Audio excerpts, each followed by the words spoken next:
Comme on dit, le Poutine a fini par aller trop loin. La Chine exporte activement des métaux précieux depuis la Russie, y compris les réserves d'or. Et Poutine se plaint déjà publiquement que la Russie pourrait bientôt perdre sa souveraineté si elle continue d'acheter tout avec les revenus du pétrole et du gaz dans les conditions des sanctions qui cherchent à couper ses exportations d'hydrocarbures. Contrairement aux histoires chantes prétendant que les sanctions ne font que du bien, il s'avère que ce n'est pas le cas. De plus, il s'est avéré que la Chine a commencé à bloquer massivement les cartes bancaires des Russes. Les cartes bancaires du système de paiement chinois, émises par la Rossel-Khozbank de la Fédération de Russie, l'une des plus grandes banques d'État russes, ont cessé de fonctionner sur le territoire des 27 pays de l'Union européenne. Et pas seulement. Eh bien, les États-Unis ont également officiellement déclaré que Donald Trump prépare des droits de douane à 100% contre la Chine pour son soutien à la Russie. C'est pourquoi Pékin a décidé de tirer le maximum de la Russie afin de compenser ses pertes. Je m'appelle Alexei Pichi. Nous allons discuter de tout cela en détail avec vous, mais avant de commencer, je vous demande de vous abonner à cette chaîne, de mettre un like, d'écrire n'importe quel commentaire et surtout de vous abonner à ma chaîne Telegram Pichi News. Le lien est dans la description de la vidéo. Alors aujourd'hui, Scott Bessent, le ministre des Finances des États-Unis d'Amérique, a décidé de mettre en pratique les paroles du président américain. Il y a une semaine, Donald Trump a déclaré qu'il pourrait imposer des droits de douane à 100% contre les pays qui achètent cette aide du pétrole à la Russie, si cette dernière n'accepte pas d'entamer un règlement pacifique de la guerre contre l'Ukraine d'ici début septembre. Bessent a promis d'inclure la question des droits de douane dans la discussion sur l'accord commercial global avec la Chine et a appelé l'Europe à les utiliser également comme une arme. Fin juin, je rappelle que les États-Unis et la Chine ont annoncé une trêve commerciale et la conclusion d'accords fondés sur les principes convenus précédemment, comme ils l'ont dit à l'époque. Les négociations sur un accord commercial plus global doivent se poursuivre, et elles en sont à un stade très avancé, nous dit Bessent. Voici sa citation. Et je pense que maintenant, nous pouvons commencer à parler d'autre chose. Les Chinois, malheureusement, sont de très gros acheteurs de pétrole iranien sous sanction et de pétrole russe sous sanction. Donc, nous pouvons commencer à discuter précisément de cela. Ensuite, il a averti que tout pays achetant du pétrole russe sous sanction peut s'attendre à l'imposition de droits de douane à 100% contre lui, dont Donald Trump a parlé, laissant entendre que les droits de douane secondaires deviennent le principal outil de sanction pour Washington. Je rappelle que plus de 80 sénateurs souhaitent soutenir le projet de loi sur les sanctions contre la Russie. Mais Donald Trump a changé seul l'approche de cette question, déclare Besson. Et voici une autre de ses citations. Désormais, le Sénat est d'accord avec le président Trump sur le fait que les droits de douane sont un moyen d'atteindre des objectifs politiques, et cela est révolutionnaire. Le président Trump a changé le cours du débat. Et j'inviterai nos alliés européens, qui ont parlé de la nécessité de mesures importantes, à nous suivre si nous imposons ces droits de douane secondaires. Mais comme on le sait, la Chine n'est pas prête à renoncer complètement au pétrole russe, et a donc décidé de tirer le maximum de la Russie afin de compenser les pertes potentielles dues à l'introduction de ces droits de douane américains. Comme l'écrit-on, privés des marchés occidentaux, les producteurs russes de métaux précieux sont contraints, tout comme les représentants d'autres secteurs des matières premières, de compter exclusivement sur la Chine. Et la Chine en profite. Pékin a commencé à racheter aux Russes des métaux précieux pour une bouchée de pain.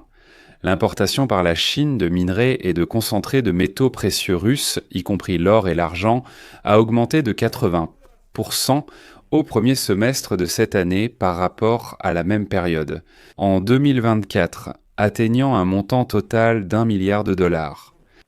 Cette information officielle provient de l'administration des douanes chinoises. Et voici un point intéressant. L'or et l'argent ont augmenté d'environ 25% au cours du premier semestre, sur fond de montée des risques géopolitiques, de la guerre commerciale de Donald Trump, de l'augmentation du déficit budgétaire et de la dette publique des États-Unis, ainsi que de la chute du cours du dollar. Ces facteurs ont renforcé la demande d'or de la part des investisseurs internationaux. Mais la Chine n'est pas stupide. La Chine comprend que les Russes n'ont nulle part où aller, qu'ils n'ont personne d'autre à qui vendre. C'est pourquoi Pékin a demandé des remises aux fournisseurs russes de métaux précieux. En bref, le prix du marché augmente, mais pas pour vous, les Russes.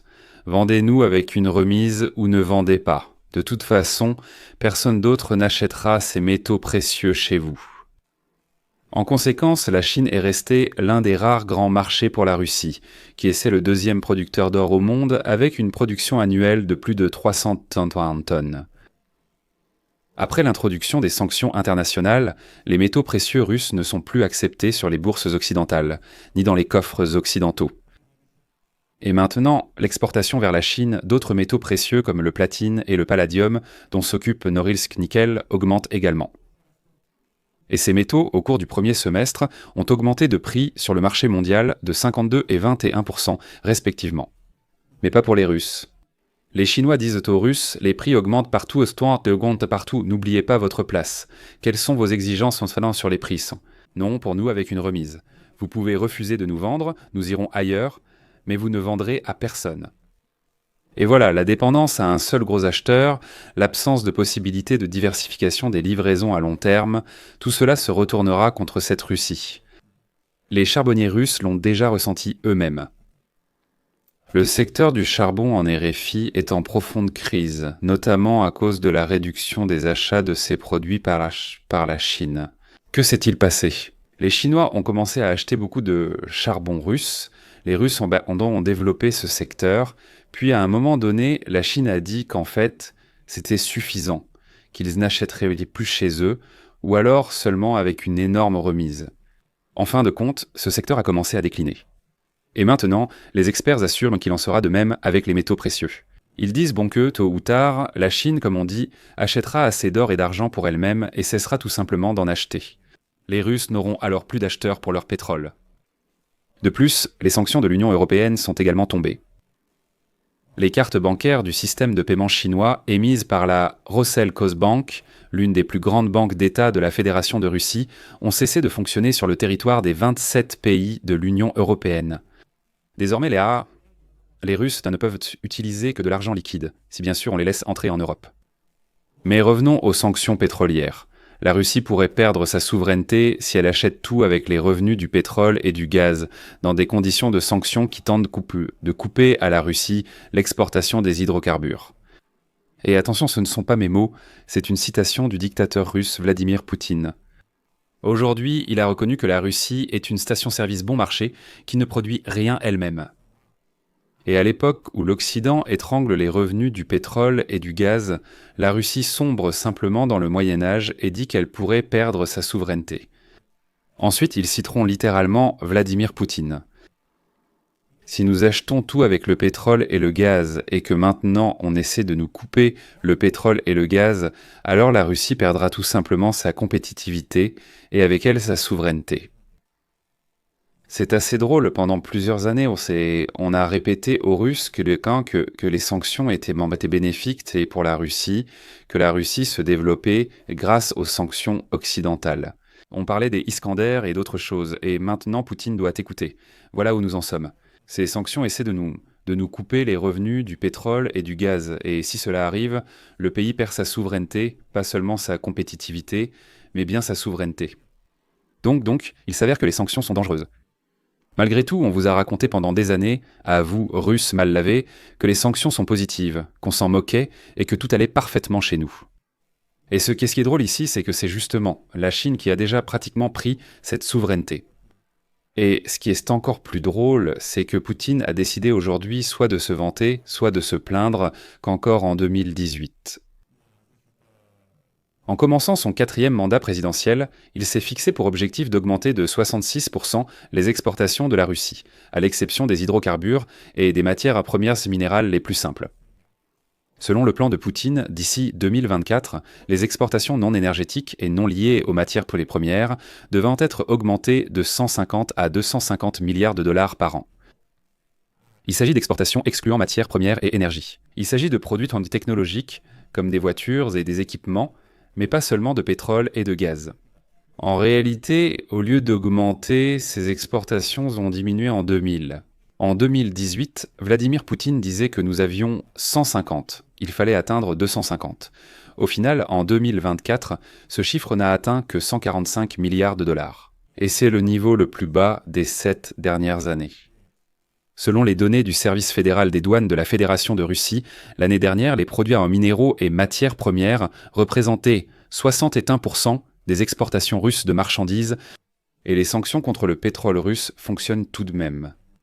Et si les États-Unis imposent réellement ces droits de douane contre la Chine, l'Inde et le Brésil, qui achètent ensemble environ 80% de tout le pétrole russe. Et ces pays devront choisir, continuer à commercer avec les Américains ou soutenir Poutine. Je pense qu'ils choisiront de commercer avec les Américains. Poutine donne déjà le premier signal que l'économie russe est en plein effondrement, et c'est alors qu'elle s'effondrera complètement. Les Russes sont dans une situation très difficile, mais l'opération militaire spéciale se déroule comme prévu. C'est ça le plus important.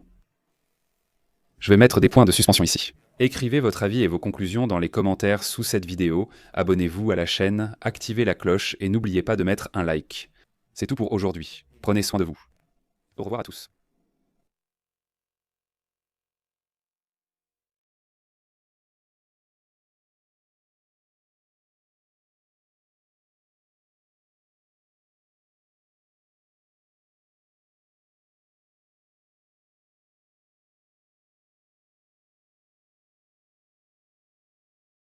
Sous-titres réalisés par